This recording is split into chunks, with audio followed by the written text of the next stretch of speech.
Hello, everyone, and welcome again to another episode of The Ken Show. My name is Corey deVos. I'm joined, as always, by Ken Wilber. Ken, how you doing today, man? Good, my friend. Good. So I thought what we would do today, Ken, is we've spent the last several episodes talking about sort of what's been happening politically, culturally, socially around this country and around the world. And we've been discussing in particular sort of this massive regression that we've been seeing in both parties, in both the Liberal Party and the Conservative Party. And, you know, after doing the last few episodes together, where we've been, you know, I think doing a really good job of laying down a very useful groundwork that we can use to carry these conversations forward, I thought today what we would do is spend a little bit of time trying to separate some of the virtues of liberalism in particular from some of its vices, basically, you know, saving the baby while flushing the bathwater away. And hopefully we can do this in a way that can, you know, point the way towards a more healthy liberalism, as well as to a more integral approach to politics and governance in general. So today I've highlighted 5 topics that are, you know, really near and dear to the liberal heart. And each of these 5 issues, I think, has been really corrupted in a lot of ways by the regressive elements that we've been talking about, both on the left and on the right. So again, I thought what we would do is take a look at some of these issues one by one. We can identify basically the healthy green versions that we'd most like to include in a more integral embrace, and eliminate the unhealthy regressive amber versions that, you know, so many of these have devolved into, particularly over the last couple of years. And then what we could do is basically offer a more integral approach to each of these points. So does that sound good to you? You bet. Awesome. Well, the first piece that we're going to talk about today is inclusivity and tolerance. You know, liberals really like to think of themselves as the party of tolerance and inclusion, the big tent party. And, you know, they've got this like massive index of all these intersectional identities that it uses to basically prove how radically inclusive it is. And yet, you know, it really seems like most liberals seem to find themselves stuck in either, you know, what Karl Popper called the paradox of tolerance, which we'll talk about in just a moment, or else they've sort of devolved into this exclusionary kind of condescending us versus them mentality that, you know, they're using the same slogans and sound bites of tolerance, but they're enacted in a way that's every bit as ethnocentric and discriminatory as the most conservative groups that they're criticizing. And again, for those who aren't familiar, you know, I wanted to read this really brief quote. Here's what Karl Popper had to say about tolerance versus intolerance. He says, "Less well known is the paradox of tolerance. Unlimited tolerance must lead to the disappearance of tolerance." Let me read that again. Unlimited tolerance must lead to the disappearance of tolerance. If we extend unlimited tolerance even to those who are intolerant, if we're not prepared to defend a tolerant society against the onslaught of the intolerant, then the tolerant will be destroyed, and tolerance with them. We should therefore claim, in the name of tolerance, the right to not tolerate the intolerant. And again, that was Karl Popper. So in other words, Ken, as you like to say, you know, to transcend and include is simultaneously to negate and preserve. In other words, you know, we don't want sort of a reckless inclusion. We don't include our cancer cells. We negate the tumors for the health of the total organism. Tolerance is obviously critical. It's massively important, but not to the point of tolerating intolerance. Now, you know, it seems to me that this word tolerance, when it gets enacted at the green level, it often skews too far in the direction of inclusivity, right? So everything gets included, everything gets flattened, and there's no real way to sort of discern what's more or less worthy of that inclusion. But when the same value of tolerance gets enacted at the amber regressive level, it immediately becomes just riddled with contradiction. There's no longer an effort to include the rich diversity of views and values and perspectives that are available to us. Instead, you know, we only include the people who explicitly share these same values about inclusion. We include everyone except those assholes who don't think we should include anyone. You know, fuck those guys. And, you know, this really isn't, this has nothing to do with the paradox of intolerance. This is this is a paragon of intolerance. So I'm wondering, Ken, what do you think about this? What are some sort of appropriate constraints on tolerance and inclusivity? And how do you think liberals and progressives can do a better job including and, even enfolding with their political opposition or simply with people who don't share their same political views? Yeah, well, it's interesting if you look at historically the rise of these political issues. And as we pointed out a bit earlier, the liberal political philosophy itself was a relatively recent emergence. And it really came into existence when world-centric stages of development had become about that 10% leading edge of the population. And this really only started around 1700s, 1800s in the modern West. There were always individuals in the past who were advanced or highly evolved, however we want to view that, that had access to a lot of these higher stages of development. But as culture itself, on the whole, sort of moved along, that was a little bit slower process. And we didn't really see the emergence of about 10% of the population at Orange, which also meant a movement in moral development from the previous Amber, which is strictly ethnocentric, to Orange, rational, world-centric modes of awareness. And this was quite new. So because it focused on rationality for the first time, instead of the previous cognitive stage, which is what Gebser referred to as mythic, these started to, for the first time, talk about something that was referred to as universal rights. And this is quite different. Previously, you tended to have individuals, theorists, writers, leading edge thinkers, who would talk about your rights as, let's say, a Christian, and the rights you lose if you surrender your belief in Christianity, or as your rights that you had as a Frenchman versus Englishman, or something like that. But with the Western Enlightenment, we start to see all of these treatises on the universal rights of human beings. And that wasn't the right that you had because you were Christian or because you were French or because you were this or you were that, but simply by virtue of the fact that you were born a human being. And that was a radically new idea.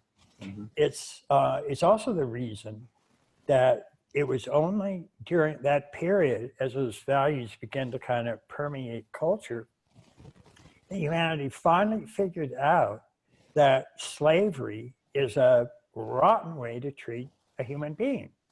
So even during the great axial period, when all the world's great religions were laid down, the core of them was often a mythic, literal stage of spiritual development. They also tended to have small schools that were involved with waking up practices. And those are really crucially important. And they included the great authentic mystics, Zen Buddhists, Advaita Vedanta, and so on. But still, the cultural center of gravity itself tended to be at this mythic, literal level. And so the religions themselves were separate. And again, at that time, there really wasn't much choice. There were a few people that, there was little awareness that there was anything like global village, for example. It just wasn't an idea that anybody realized at that point. And so as these universal rights first appeared, they almost sort of, not that it was a good thing, but it was sort of human nature, that they were first applied to the people that had power. And in the modern West, that basically meant able-bodied, white, cisgendered, heterosexual males. And they were all considered equal. that everybody else, not so much. But the principle itself was so unlimited. It never, ever said, okay, just this group or just that group has equal rights. The claim was everybody has equal rights. And so that, in the coming years, that was just increasingly applied to more and more and more human beings, which really was an enormous emancipation around the world, certainly in countries that were adopting this. And so it was applied to, in America, for example, it was applied to Black men, then it was applied to women. There's a continual push from liberals and even far left to apply it, just to more and more and more. Anywhere you can find a minority that had previously not achieved widespread acceptance, then this becomes a source of activism. So one of the latest is transgender rights, for example. It's a very, very small percentage of the population, but certainly as deserving of equal rights as anybody. When the liberal philosophy itself was first introduced, and we had people from John Stuart Mill to John Locke, the notion of tolerance was a central idea. Because one thing that was certain is that the previous stage, amber ethnocentric stages of development, Claire Graves, by the way, the upper three major stages of first tier, amber, orange, and green. Claire Graves referred to those as absolutistic, which was amber. And so it held a belief, and it just thought that was absolutely unalterably true. So if you were a Christian at an amber ethnocentric stage, you believed every word that was written in the Bible. It was the absolute word of God. Moses really did part the Red Sea. Lot's wife really was turned into a pillar of salt. That's all absolutely true. And that's the absolutistic stage. But as this third person perspective continued to be added, and you could do hypothetical deductive reasoning and actually carry that out, then you start to get the rise of a modern scientific approach instead of a more second person, mythic, literal, ethnocentric approach. So if you're at an amber ethnocentric stage, tolerance is not your concern. Your concern is a cohesion within like-minded believers. And anybody who's not a believer, not only do you have no tolerance for them, you actually consider them in many cases to be demonic.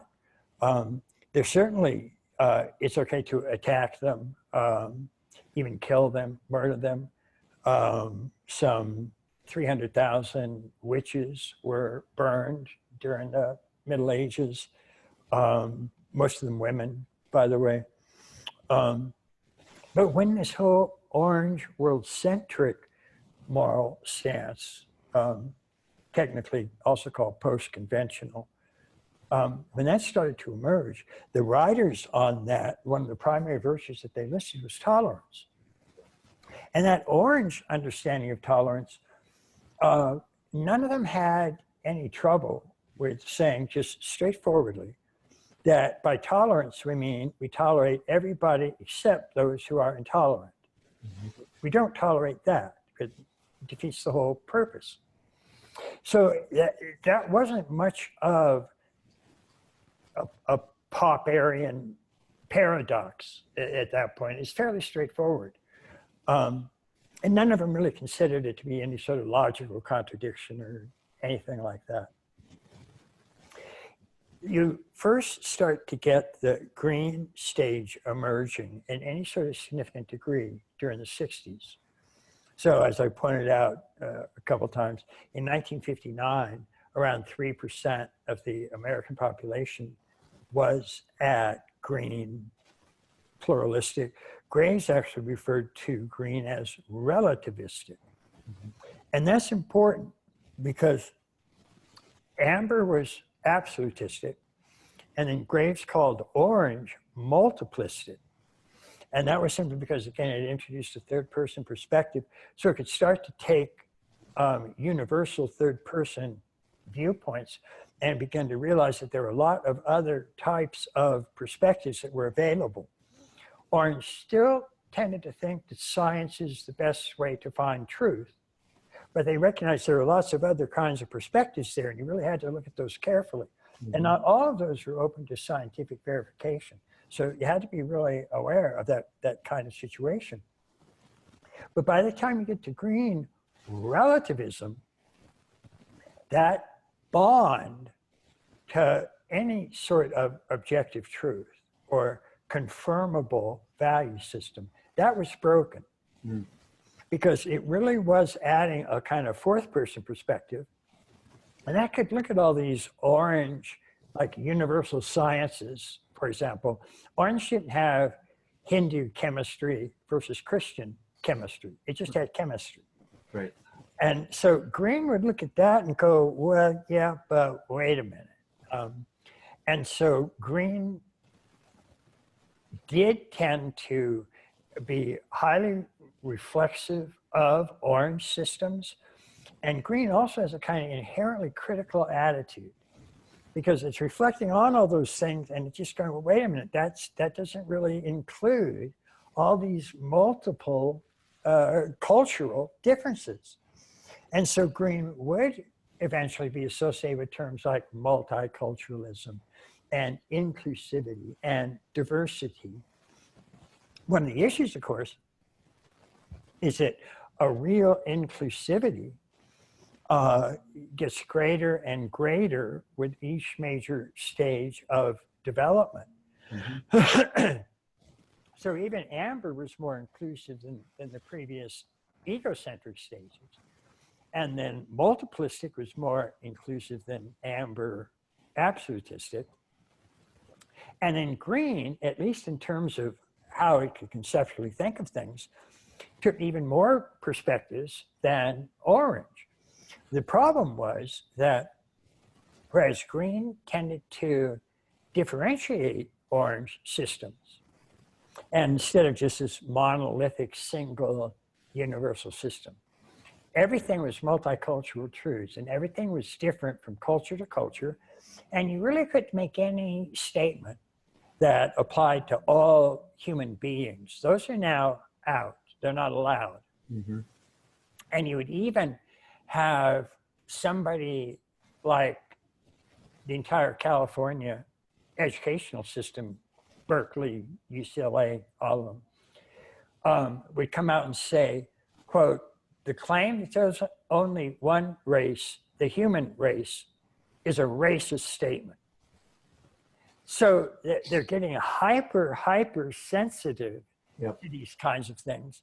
And in ways where that possibility of paradox of tolerance becomes really a kind of foremost issue, and one that green never really learned to handle well.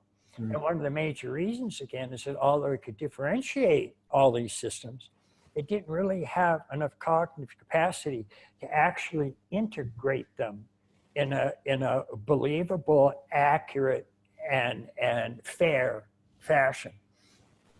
That would happen only with that monumental leap to second tier and the unfolding of stages that most developmentalists actually refer to in terms like integrative or integral, systemic, those types of things. So part of the difficulty, well, by the way, also when that green value system was added, what we really had in culture at large now, even though most developmental models have around 6 to 8 major stages of development. So there are several stages leading up to amber.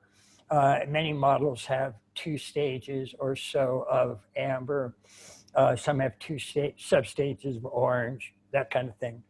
But we're talking just very generally, in very sort of overview way. And the emergence of amber became sort of the leading cultural edge particularly in even a lot of modern Western countries where that leading edge has been at orange. But as orange continued to grow and expand, those became the two major value systems in most Western cultures. And of course, a lot of others that you can come up with if you look at people's quadrant preferences or different personality types, big five factor and all that. All of those will give you sort of different types of values, and they're all important. These major stages of development are really probably the single largest contributor to value ideas. Mm-hmm. And when there are only two, amber and orange, basically, although again, there are 6 or so smaller divisions of that. But with these two major value systems, they basically got along relatively okay, although they did recognize that they had some major differences. And that's essentially where the two-party system arose. And that's where the two political values that we call left and right originate, from those major two structures. Mm-hmm. So if we go back and during the emergence of the orange liberal, and it was correctly called liberal, that was the new philosophy that came into existence to represent that orange universal world-centric stage of development. And it just so happened that in the French Assembly, the old-time believers who wanted to conserve the present ethnocentric culture, they happened to sit in the right-hand side of the French Assembly, and these new upstart, newfangled orange liberal folks sat in the left-hand seats. So they were often just referred to as left and right. And we continue to keep those definitions.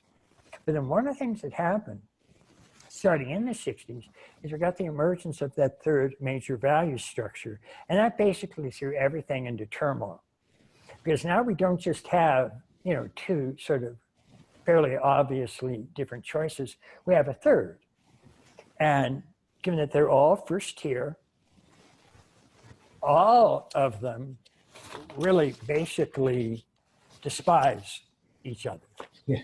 And so what we started to get in the 60s was the beginning of what we would come to call the culture wars. And green itself, as a relativistic structure, one of its sort of main original impetuses was again to be critical of orange and how it sort of had this monolithic universality.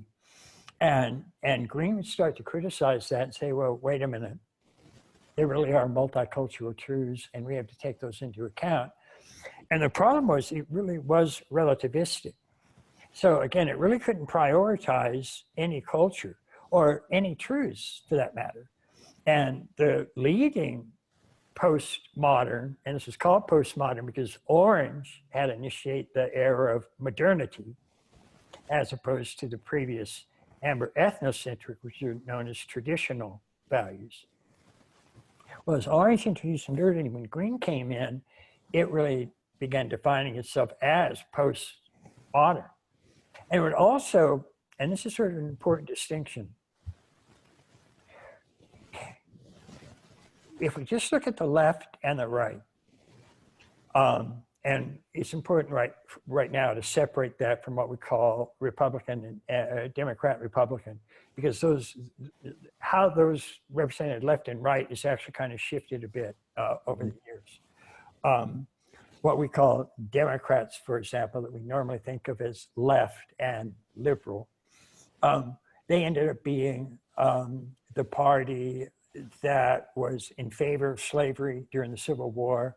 All of the Jim Crow laws passed after the Civil War were passed by Democratic assemblies, had Democratic governors. The KKK was started as the military arm of the Democratic Party. I mean, it's really not a pleasant history. Mm-hmm. It's almost always covered up. But as we tended to move forward, there tended to be a bit of a shift between how those are represented.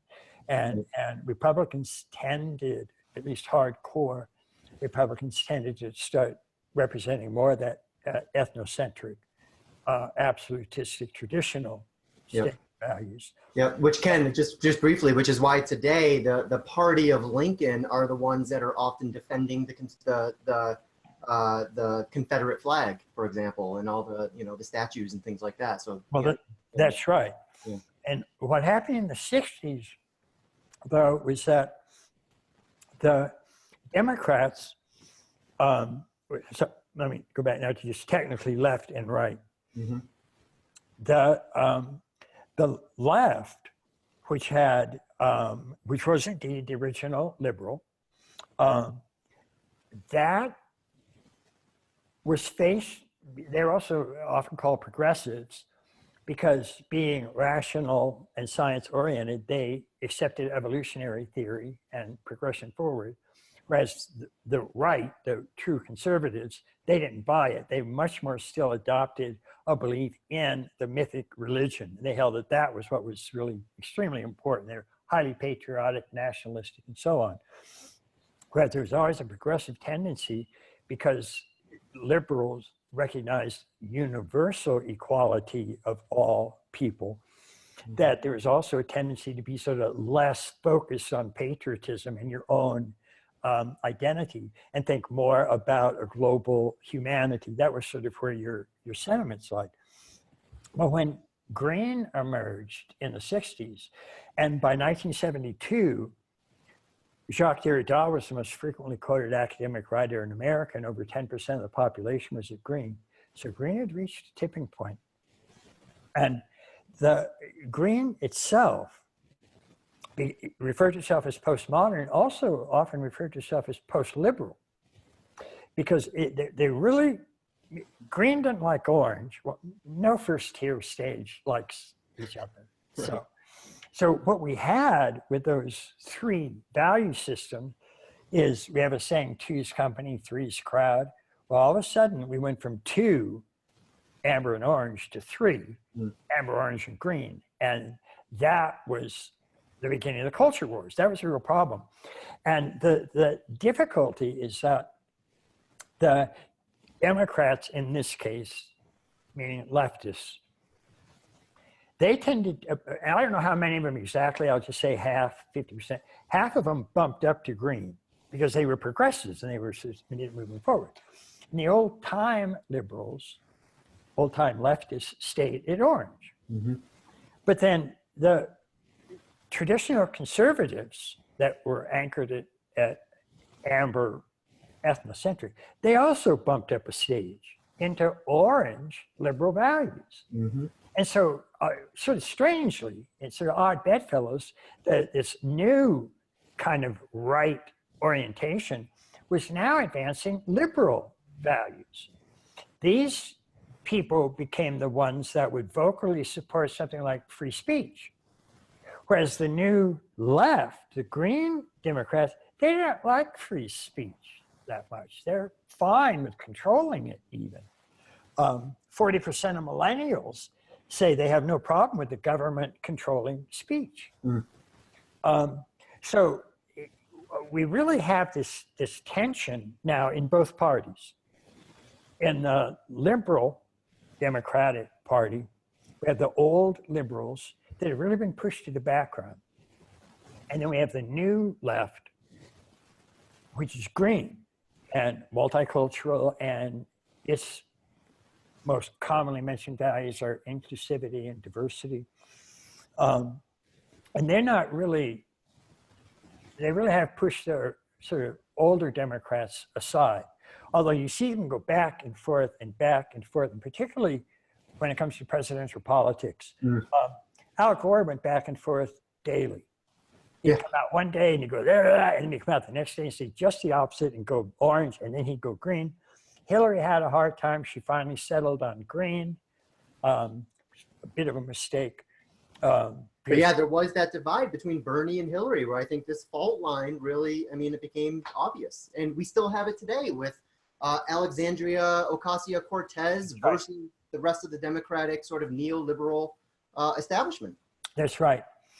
And part of the problem with green is that it really is becoming sort of so inclusive, but without any real understanding of how to bring diverse elements together.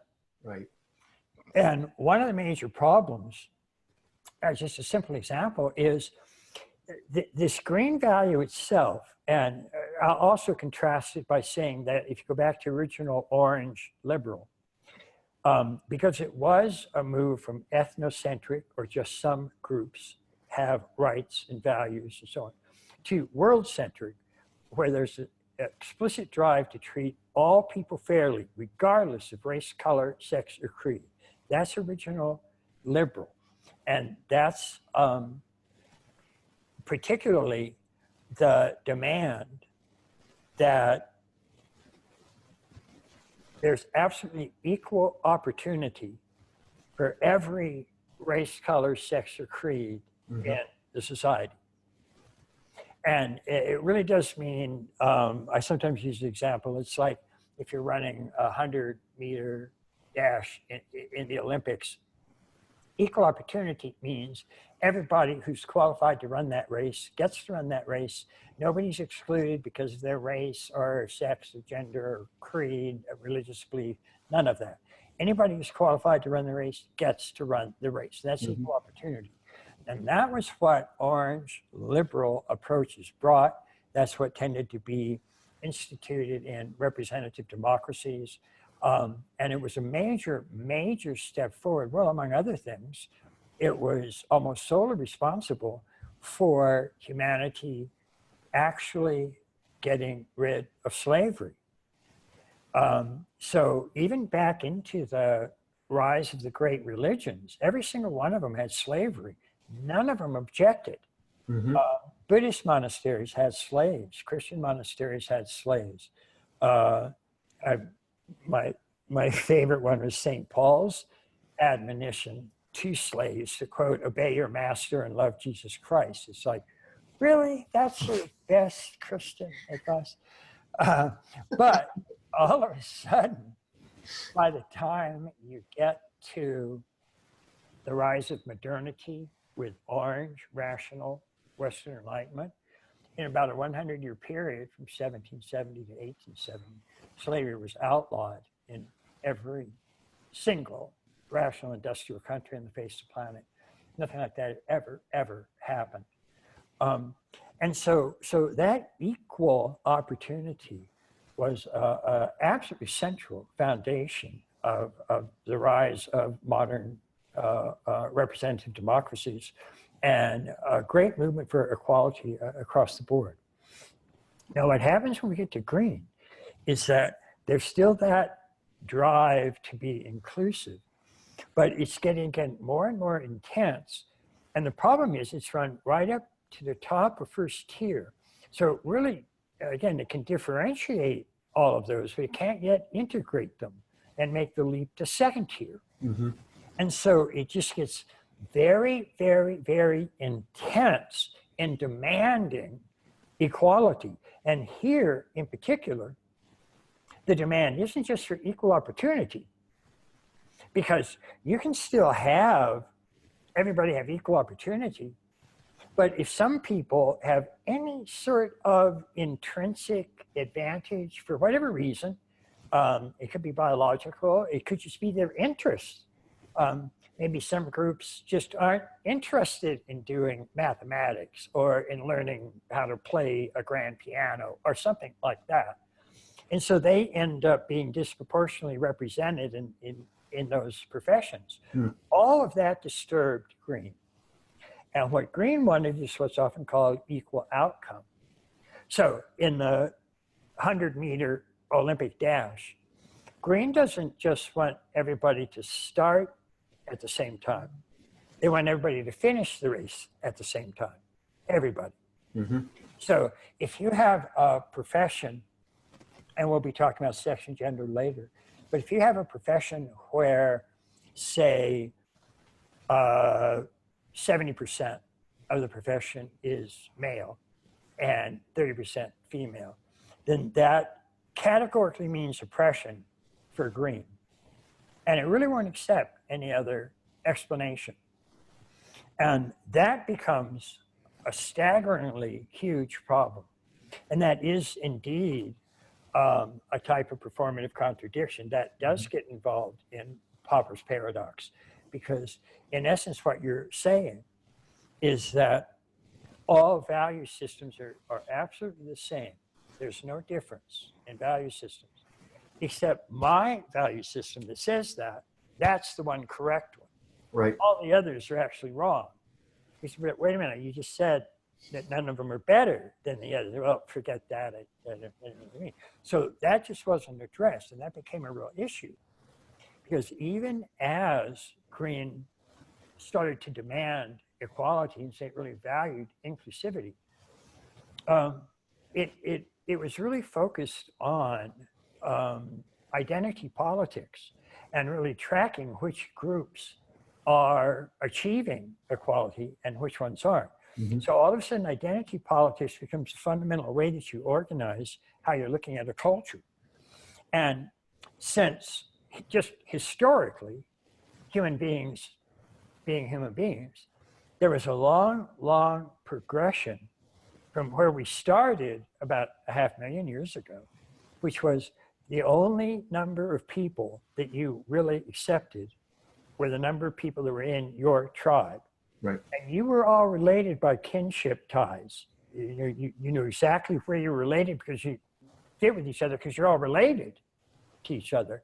And kinship ties determined the organization of the tribe. Originally, and we're not talking about any indigenous people alive today, they've continued to undergo evolution, but the original tribes, 500,000 years ago, and also they were relatively rare at the start, so they would only occasionally bump into each other. And when they did, they had no idea how to actually relate with the other tribe because the kinship ties don't have any meaning. And so almost always other tribes were viewed as demonic or evil or threatening. And very frequently there was war, all out warfare. And what that means, I mean, every member of the tribe fought. Men, women, it was just a free-for-all between tribes. There were only about 30 or 40 people in size anyway. But we went from that degree of organization to, at some point, tribes started actually coming together into large sort of super tribe organizations. And often that would happen with the emergence of mythic modes of thinking out of archaic and magic. Because what happens with a mythic idea, like the belief in Yahweh, is that now all of a sudden, if you're from a different tribe and have a completely different kinship lineage, so that you and I can't be brothers in any biological sense, but if we both believe in Yahweh, then we're both brothers of that true Father. And so Yahweh, for example, could unite the 12 tribes of Israel into an actual coherent unit. And so that started increasing. And then those coherent tribes often came together with other tribes, and we ended up with empires. And empires eventually gave rise to sort of coherent nation states, and those would often then certainly expand in terms of trade interactions. And now we're on the verge of again, that sort of global village. And so what you see there is an unmistakable manifestation of the essential drive of the universe itself. I mean, going all the way back to the Big Bang, it's not the case that there are just four forces in the physical world, which are often called strong, weak, nuclear, electromagnetic, and gravitational. Even many evolutionary biologists today, like Stuart Kaufman, have introduced the notion there's actually a fifth force in the universe, and they call it self-organization. because there's no other real way to account for Darwinian evolution, survival of the fittest, which we tend to emphasize just selfishness.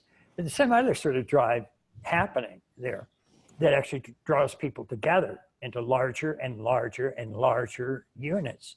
That's the same drive that, starting at the Big Bang, took small individual quarks, brought them together into electrons, protons, and neutrons, then took those, brought them together into atoms, took atoms, brought them together into molecules, took molecules, brought them together into living cells, took cells, brought them together into organisms, and on up the tree of life. I mean, that's an inherent drive in the universe. And the second law of thermodynamics can really be misunderstood, because all it really says is, if you take a hunk of the physical universe, not even really the living universe or conceptual universe, just the physical material universe, cut it off from the rest of the universe, put it in a box, and then watch it, it runs down. So fine. So that's supposedly everything. That's the drive that everything is following. But it's not. If you let that out of the box and put it with the rest of the universe and then watch it over time, there's Ilya Prigogine actually got the Nobel Prize for demonstrating that even matter itself, just insentient, dead matter, when it becomes pushed far from equilibrium, it jumps into a higher order of structure. And it actually becomes more order. It's often called order out of chaos. That's a drive towards higher unity. And that's what we see in the universe, again, all the way back to Big Bang. And that's what's actually happening. So it happened all the way through evolution on Earth. And when human beings showed up, we contained all of those previous holons in our own being. Quarks, atoms, molecules, cells, reptilian brainstem, mammalian limbic system. And then we started undergoing our own stages of development. And Gebser's simple version, of course, archaic to magic, to mythic, to rational, to pluralistic, relativistic, to integrated or integral. And that's part of the inherent drive that we see. The difficulty with grain, particularly as a leading edge, is it's still under that drive. It's still being pushed by that drive. There are other drives as well. I mean, we say all four, holons have all four drives. Right. So they have agency and communion horizontally, which doesn't change levels, it just works within. And then you have vertical drives. You drive to higher unity, we call it eros. There's also a lower embracing drive. And if that goes pathological, you actually get thanatos, actually a drive. Actually, second law of thermodynamics is thanatos operating. So they were under that eros pressure, and they did arrive at consciously saying, we want inclusivity, we want diversity, and so on. But because of their emphasis on identity politics, part of the problem is that they look back at this long history of human unfolding that went through really very egocentric stages and into several stages of ethnocentric. And again, only very recently, just a few hundred years ago, moved into world-centric stages. And so most grand postmodern multiculturalists, first of all, multiculturalism doesn't mean studying other cultures. It doesn't, most multiculturalists don't know a thing about other cultures. All they know is that Western culture is demonic. It's the worst thing that's ever happened to the planet, and they're going to fix it. And they're going to fix it because, unmistakably, all history up through the emergence of modernity and the Enlightenment, and then for another 100 years or so, as the principles of equality and freedom from the Enlightenment began, as I say, being applied to more and more areas, and finally arrives at an orange and then green truly inclusive kind of structure. But everybody's still born at square one. And everybody, even in an orange or green culture, has to go through those egocentric into ethnocentric, into world-centric stages. And not everybody makes it. Right. And so we do have people that are ethnocentric stages of development, and that's a problem. Now, the problem with the postmodern multicultural solution is to simply say, everybody must agree that we're all the same. And they don't realize that their own value system itself is the product of around 6 major stages of nested hierarchical development. That's right. But because they want equality, they deny all hierarchies entirely. And they don't understand the difference between dominator hierarchies, which are all the horrible things that they say they are, and growth hierarchies, which are these stages that transcend and include and actually go from egocentric to ethnocentric to world-centric in integrated stages. So the very values that they're representing are the product of 6 hierarchical stages of development. And when they deny that hierarchy, they're shooting themselves in the foot or the head, but it's suicidal. They're categorically killing the path to their own values. And that becomes problematic and also becomes sort of the foundation of their deeply self-contradictory orientation.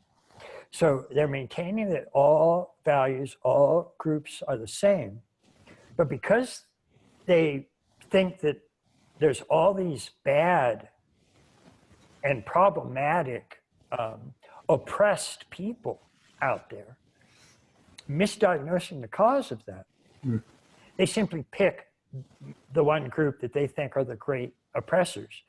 And these, at least in the Western world,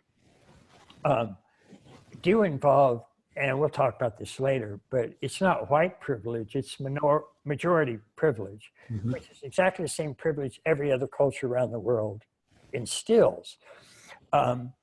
And what happens as you start to move out of majority privilege is you'll start to extend again those rights, certainly of equal opportunity, for as many minorities and excluded, marginalized individuals as you can find. But the multicultural, postmodern, green, far left orientation, it really focuses on things like white privilege and so-called toxic masculinity. And those are the causes of everybody else's problems. And so, first of all values are not the same, because one group's values are mean, vicious, oppressive, tyrannizing, and toxic. That's a complete misunderstanding of the core dynamics of human evolution, and is simply sort of representative of stages that are moving towards even more inclusive, and is certainly more inclusive than previous stages. I mean, have managed to get rid of, well, even in the United States today, it's categorically against the law to discriminate in any way against any minority. I mean, women say there's a wage gap. It's against the law to pay men more than women for the same job. If you do that, you go to jail. It's not allowed. And of course, it used to be back in the 40s and 50s that there was something of a wage gap, because women hadn't themselves decided that they really wanted to move into the productive sphere more. When that started to happen in the 60s and women started to do that, then the wage gap started closing fast. And in many cases, it's because we put sort of social pressures and in some cases even laws into play. That imbalance tended to shift. And in some cases, it's gone now in the other direction. So we will go over this later as well on sex and gender. But you see it in education as well. You see it in employment and pay. In 1970, 61% of college degrees were gotten by men and only 39% by women. Today, it's exactly reversed. 61% of college degrees in virtually every area are had by women, and men only get about 39%. Men are actually bailing out of higher education by the droves, in large measure because their toxic masculinity is how they're defined.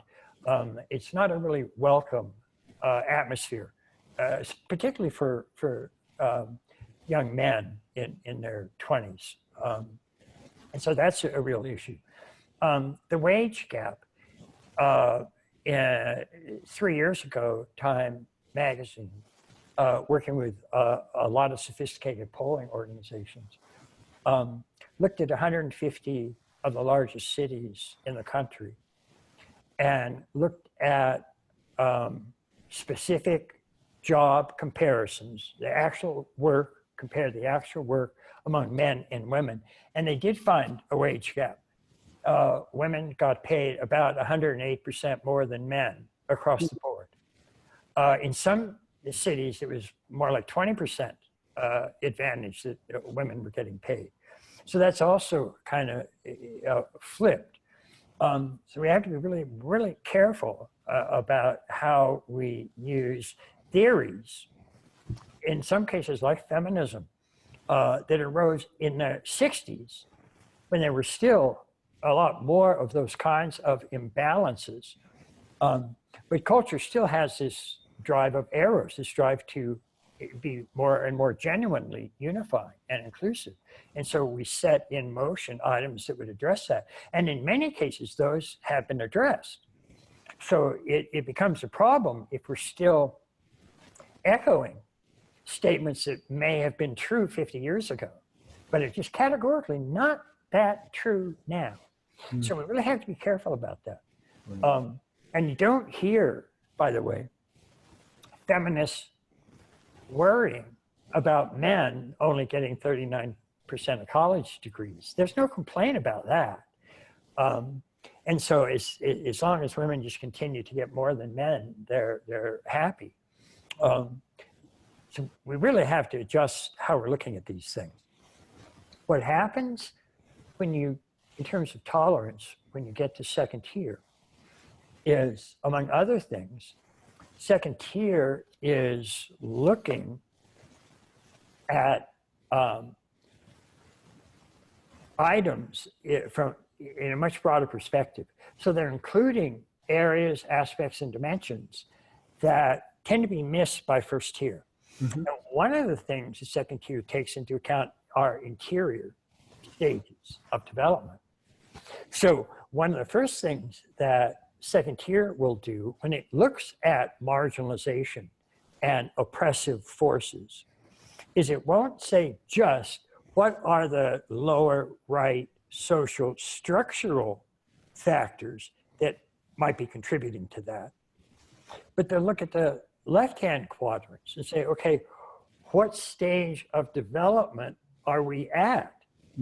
Because those marginalizing, oppressive, tyrannical forces are almost exclusively at ethnocentric and lower stages. They're at absolutistic stages. When you think that your view is absolutistically right and others are wrong, and particularly if you have a group of like-minded ethnocentric people, then you feel absolutely justified in oppressing or marginalizing that other group because they're wrong, they're problems, they're even demonic if you happen to be religiously oriented. And by the way, almost everybody coming from an ethnocentric, absolutistic stage of development has some sort of fundamentalist belief. So you can be fundamentalist Marxist or fundamentalist white supremacist or fundamentalist feminist, and you actually have a religion, and it's acted upon as a fundamentalist religion. And that's why you can hear some social commentators, studies have shown that people have an intuitive understanding of increasing stages of development. And so if you take like a standard model of development that has, let's say, 6 or 7 major stages of development that they recognize, and you write a paragraph coming from each of those stages. So there's a paragraph from red, a paragraph written in amber, a paragraph written in orange language, a paragraph written in green, a paragraph in teal. Mix them up, show them to people, and just tell people, arrange these in order of increasing sophistication. They'll get around 90% of them right. Even if they've never studied developmental psychology, don't know anything about it. So there's this kind of intuitive understanding that's happening. So one of the things that you see increasingly happening with social commentators who are really trying to figure out, there's this enormous confusion about why today's far left isn't liberal. And so many of the people, like, let's say, Dave Rubin, that have been on the left as a real liberal all their lives and have now walked away from it, is they say that the left today isn't liberal, that they're illiberal, they're anti-liberal, and I don't get it. They've gone just completely insane. And it's becoming a real problem. Mm. And so they don't really know how to act with that. Many of them, of course, I think even like Dave Rubin, aren't quite comfortable calling themselves Republicans. Right. Because as Republican has unfolded, part of its base has included people that are coming up through amber for the first time. Mm. And so they're ethnocentric in a sense, crazy as it might sound, but they're in a natural unfolding. And it can be, of course, extremely vicious. And the classic sort of fascist orientation is an orientation that has an amber value system and will put it into play, where the classic communist stance is a green egalitarianism. Mm-hmm. The problem is that we're seeing far extreme left green get more and more extremist and more zealot and more absolutistic. And so that's the main problem that I have with the far left today. Yep. That it's got this regressive trend. And as I was saying, there are a lot of social commentators that, starting with Majid Nawaz, this terrific liberal Muslim reformist, he started referring to that far left as the regressive left, because he was intuiting that they're coming from amber. Right. And this is shocking, because you never, ever, certainly even in my life when I was growing up, child of the 60s, you never expected that kind of active, almost oppressive intolerance coming from the left. Right. You always expected that from the right. To see it coming from the left was shocking.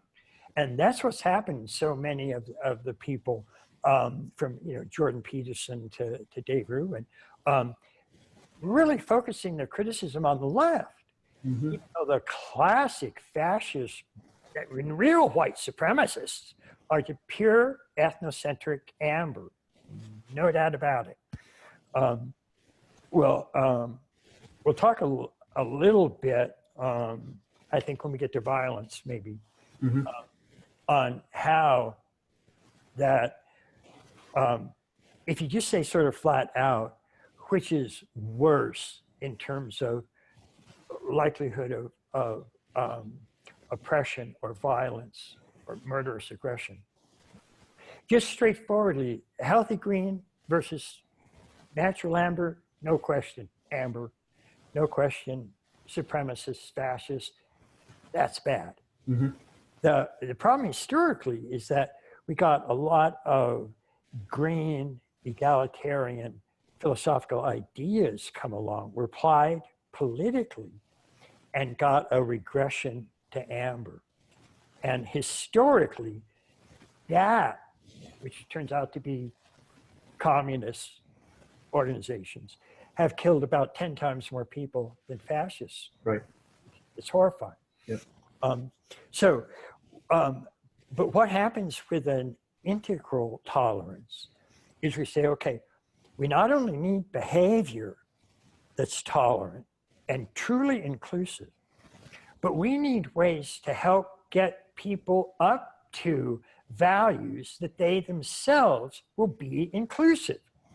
You can't just say, you be this way. Right. It just doesn't work. Right. And that's one of the alarming things that has, unfortunately, we have learned as a categorically ironclad rule in developmental psychology, is that you have to go through these stages. You can't skip them, you can't delete them, but they're there. And you can't talk somebody out of the stage they're at. That's right. You can't use evidence or logic or a nice fine reasoning. It won't work. Mm-hmm. Somebody once said you can't reason somebody out of anything that they weren't reasoned into. And stage of development, you don't reason into it. You're not, 5 years old at magic and go, I need to develop a mythic now and talk yourself into doing it. Nor if you're at, a magic mythic stage and somebody comes along and gives you all the arguments in the world that you should be rational logic, even if you understand the arguments, you shake your head, won't have any impact at all. It's not going to change your stage of development at all. Right. And unfortunately, virtually none of the first tier stages give that much attention to interiors. Strangely, some are a little bit better than others. And paradoxically, ironically, weirdly, the only stage of development of all of them that denies stages of development is green. And it's our leading edge of cultural evolution right now. So thanks a lot for that, green. And that's my problem. Otherwise, green is healthy. It's extraordinary. It's an increase in perspectives. It's an incredible attempt to really be inclusive.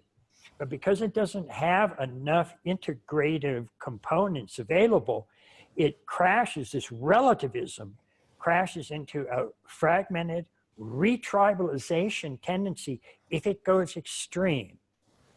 And it goes extreme as soon as it starts failing at what it's trying to do. And it'll tend to fail at what it's trying to do because it's not yet at second tier.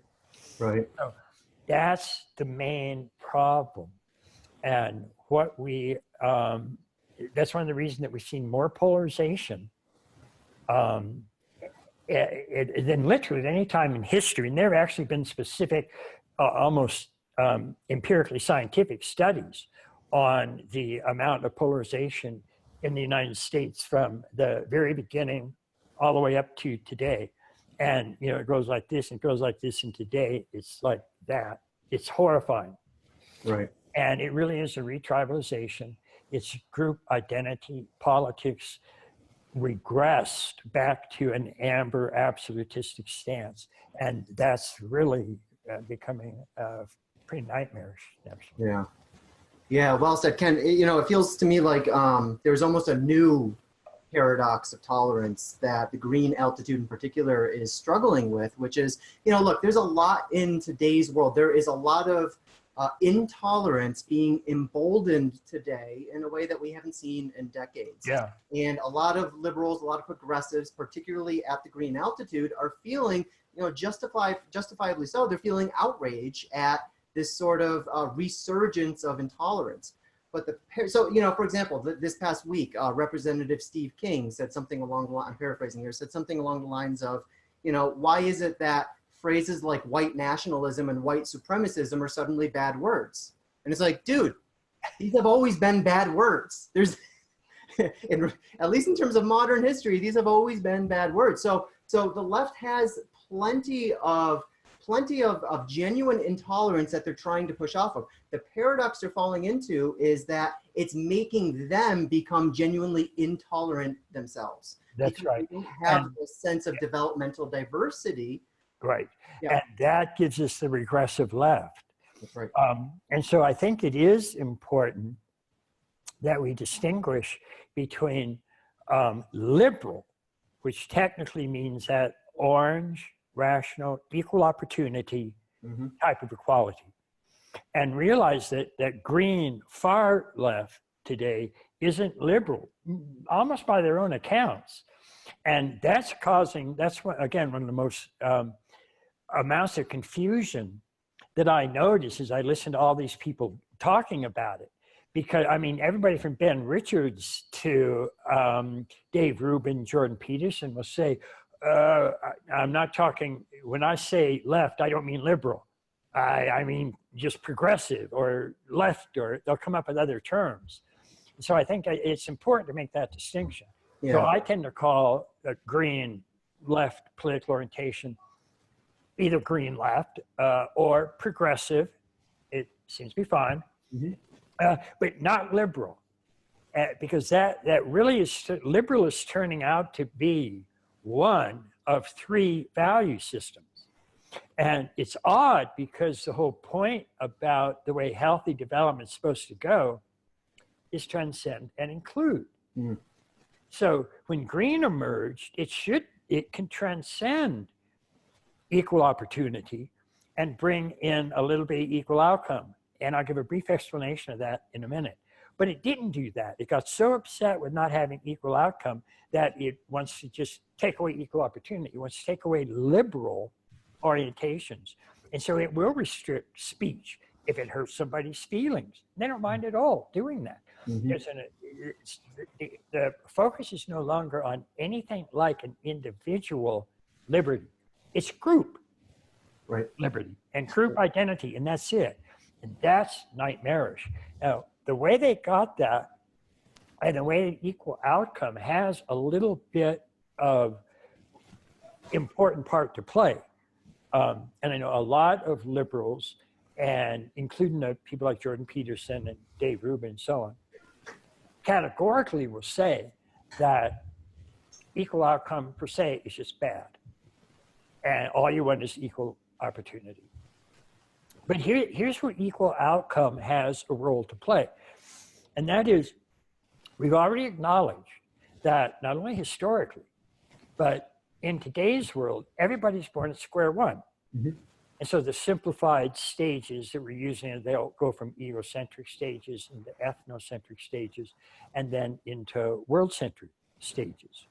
And it's only as they move into world-centric stages, and by the way, by some estimates, it varies depending on which model of developmental psychology you're using. And those vary because each of them generally focus on a different multiple intelligence. So you have cognitive intelligence, moral intelligence, emotional intelligence, so on. But depending on which of those models you look at, some of them have only about 30% of the American population at truly world-centric stages of self-development. So Robert Kagan estimates, for example, that 3 out of 5 people don't make it to world-centric. So we've got some 60% of the population ready to be ethnocentric, including all the regressive left, by the way, because you still, as you're coming up, it's really easy to cognitively latch on to, an in vogue, chic, multicultural value system as your center of gravity is still ethnocentric on the way up. So you're not even really regressive left in that sense. You're down there actually with the white supremacists and the neo-Nazis. That's where they actually are, and so are you. Right. But the majority of the left that I am criticizing, regressive left, and that as an issue becomes a problem in the culture because it's an invitation for people on the way up to their own developmental unfolding to latch on to and allow their self-sense to just stay at ethnocentric, because in a sense that's what they're doing. That retribalization makes sense down there. And that really is part of an overall problem with that. What you see as a postmodern, progressive, far left, green political thinkers tend to address tolerance is they'll just come up, unlike Orange equal opportunity, they'll just come up with, well, Herbert Marcuse introduced a distinction between what he called liberating tolerance and repressive tolerance. And repressive tolerance is when you accept as many views as you can. And liberating tolerance is when you agree with his views. And so that's what you're supposed to tolerate.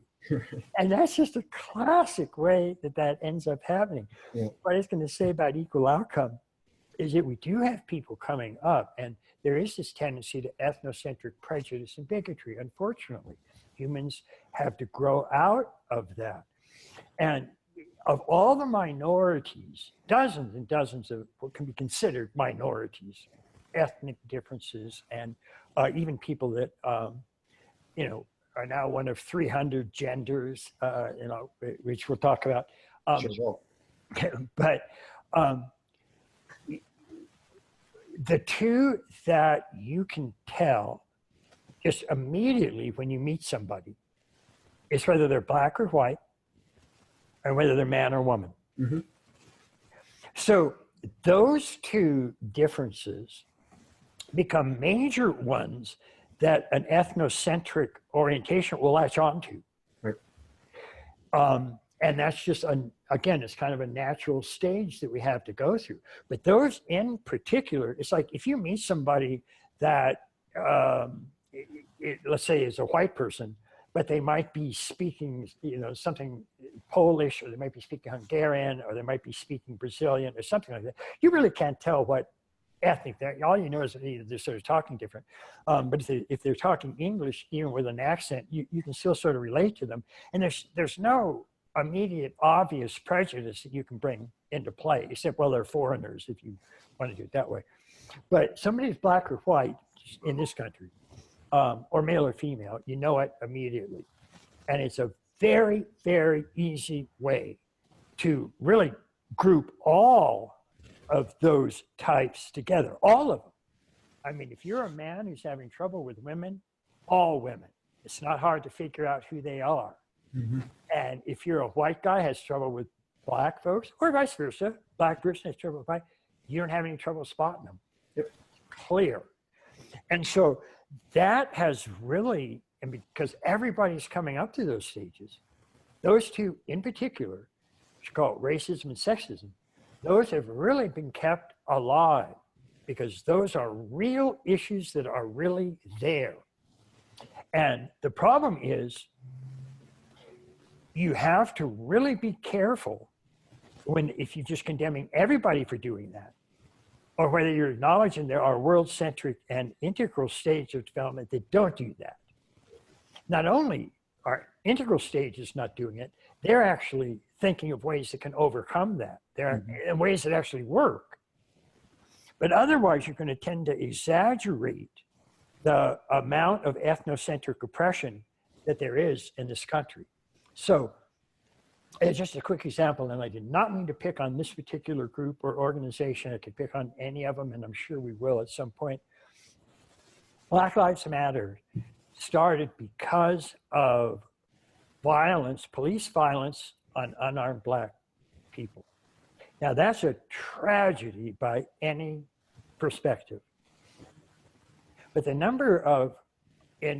2015, the number of unarmed black men killed by policemen were 16.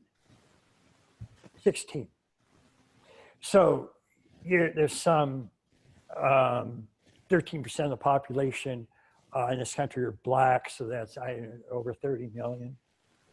So if you want to make your major social concern that 16 out of 30 million people were hurt, by the way, more people die each year of bee stings Go ahead, make Right. that your main social focus, but don't let your main social focus. But don't let that overlook other areas that are affecting a large number of your race or your ethnicity or your gender or sex or whatever it is. And it's that hyper exaggeration. Now, I have no doubt at all that simply being Black and being in an urban area, that the cops are going to, many of them are going to at least look at you differently, are going to give you uncomfortable feelings. I got it. It's the same thing that women will come up with when they look at their interaction with men. And men are always sort of more pushy and more in their face and are hitting on them, and they don't do that to men. So they're very disposed to say those things make me uncomfortable. That doesn't mean, therefore, that person's intentionally trying to oppress me and hold me out of jobs and is paying me less for the same work I do. So we have to be very careful about that. But those kinds of feelings, which are real, that aren't against the law, aren't really holding somebody back or doing anything like that. If there's anything that does break the law, like I say, if you really do pay a man differently from a woman for the same job, you get fined or go to jail. That is against the law in this country. But to just take the atmosphere of uncomfortable differences and expand that up into a criminal activity, which the extreme green tends to do, that's part of what's driving this retribalization. That's what makes the automatic way I look at anybody else is how they're hurting me or oppressing me or tyrannizing me or something. And that leaves one group of people as the bad guys. Right. And that's white, cisgendered men. Yep. And that's, that will backfire. Yep. Yep. Well, and just to prove that we are, in fact, equal opportunity offenders here, I think the same argument could be made on the other side of the aisle where, you know, for example, last year, the number of people killed by illegal immigrants was smaller than the number of people who were killed by lettuce. I don't see anyone declaring a national emergency around about our, you know, lettuce in this country. So Ken, that was fantastic, and I love how you tracked sort of the emergence of this idea of tolerance from orange into green and into teal and turquoise, while reminding us that, you know, every step along the way, we really do need this sort of it's tolerance with a boundary. Right. There's only so much that we are expected to tolerate before the entire sort of engine of development begins to break down. The barbarians raid the gates, and suddenly there's no more tolerance anywhere because nobody can make it to green anymore.